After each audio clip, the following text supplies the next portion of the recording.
What's up, everyone? I'm Guy from Just Bluefish Watch Reviews, and I've got to tell you, not a day goes by where I don't get an email or a DM from a brand asking me to feature their product on the channel. Literally, not a single day.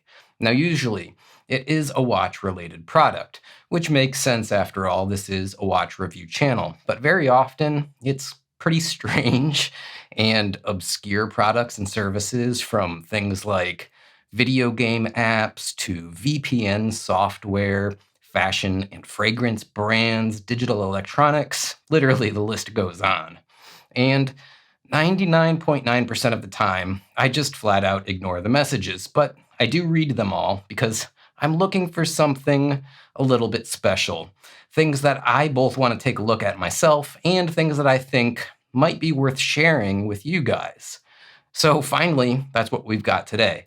A watch that I saw and that I felt was worth having a look at. This is the Escudo Ocean Seacrest, and when the brand asked me to have a look at it, the striking similarities to the Tudor Black Bay 58 jumped out at me. Now, similarities at least in terms of the case design, the crown, and the coin-edged bezel assembly. I'd have to say that the dial, the bezel insert, and the handset are very much different than that Black Bay, but needless to say, it did pique my interest. Now, before we jump into it, let's have a quick disclosure here. Aside from being provided the sample watch for the video, this isn't a paid or compensated review in any way. Escudo provided me this watch with the understanding that all of the thoughts and the opinions, and of course the commentary in this video, are my own and that they have no editorial control over the narrative herein. And as usual, when I'm provided a watch, I usually do a giveaway at the end of the video, and I give the watch to a viewer. Conditionally, of course. So stick around till the end of the video for more information on that giveaway. Now, with that said, what about the watch?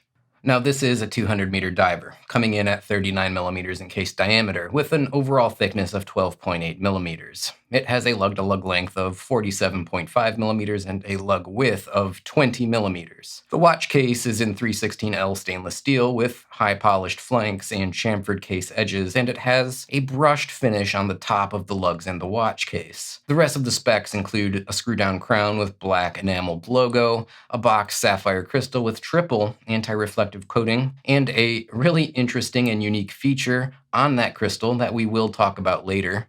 We also have a 60-click unidirectional bezel assembly with matte aluminum bezel insert, a base Solita SW200 movement, and a black dial with silver polished handset featuring C1 Superluminova. Now, of course, the watch rides on a leather strap, as you can see, but it also includes a Tropic rubber strap in the box as well, and this is probably one of my only negatives that I have with this watch. And it's not that those straps are bad by any means. They're very nice, as a matter of fact.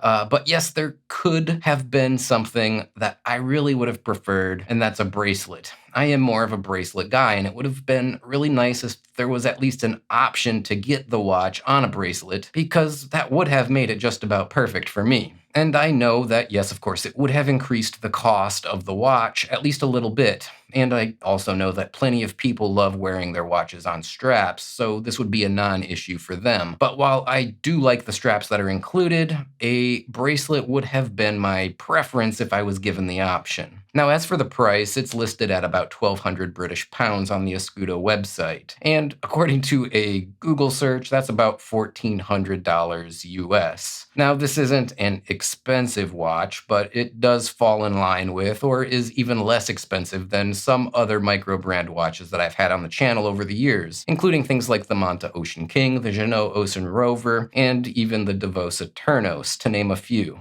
Now, as far as a bit about this brand, the inspiration for Escudo watches is the history, the vision, and the bravery of early world explorers, led by Portuguese and the British. Now, this inspiration is evident in the brand name, which was taken from the name of the shield in the Portuguese coat of arms, and of course for the colors of the Portuguese flag, found on the 12 o'clock marker of the bezel insert.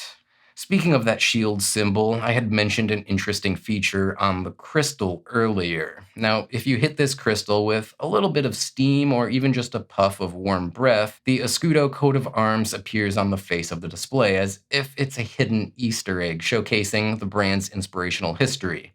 And it's a really cool and subtle nod to the Portuguese heritage, and it's a feature that I've actually never seen on a watch before. Regarding the rest of the watch, the case fit and finish is absolutely excellent, and like I mentioned, it's very much an homage to the Tudor Black Bay 58, at least in the overall shape and scale and style of that watch case, which in my opinion is a very good thing, because the size and the shape of the Black Bay 58 is one of the best cases on a dive watch that I've ever experienced. Now, the elapsed time bezel is just a little bit on the stiff side, but the action does feel good, and it's solid, and it has a nice coin-edged texture as well, and a great aesthetic and design. The markers on the bezel insert are raised and applied markers with metal surrounds, and it feels like quality when you run your fingers over that bezel surface. The dial is a matte black compass-inspired dial, which makes sense given the inspiration of this watch and the brand, that being World Explorers. The cardinal positions have sharp arrow markers with circle indices at the other positions. The handset is a handsome set of tapered hands with an arrow pointer for the central seconds hand, and the hands are finished in a high polish. And of course, the hands and the hour markers are all filled with C1 Superluminova for low light legibility.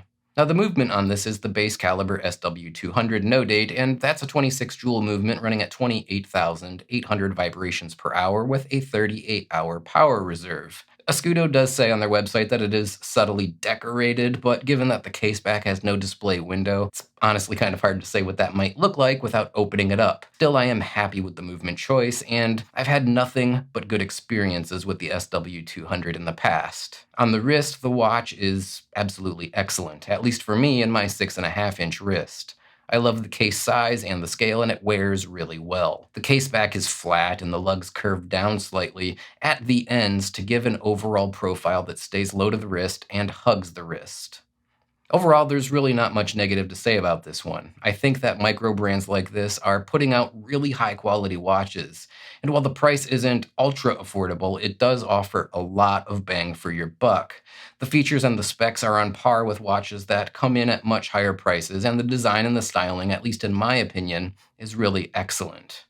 Now, if you did stick around till the end of this video, you might be wondering about that giveaway. If you want to win this watch, first and foremost, you need to leave a comment on this video. Secondly, I mentioned that the giveaway was quote-unquote conditional. So what are those conditions? Well, if this watch gets at least 10,000 views by the end of this month, July 2022, I'll pick a winner from the comments, and someone will get this watch. So aside from leaving a comment, I need you guys to help me out to get this video the views that it needs to qualify for the giveaway. Obviously, do things like click the thumbs up button. That helps the YouTube algorithm quite a bit. Of course, you can also share this video as well and let people know that you both liked the video and that we're doing this giveaway. And of course, you need to subscribe to the channel because only subscribers will be eligible for this giveaway and any future giveaways for that matter.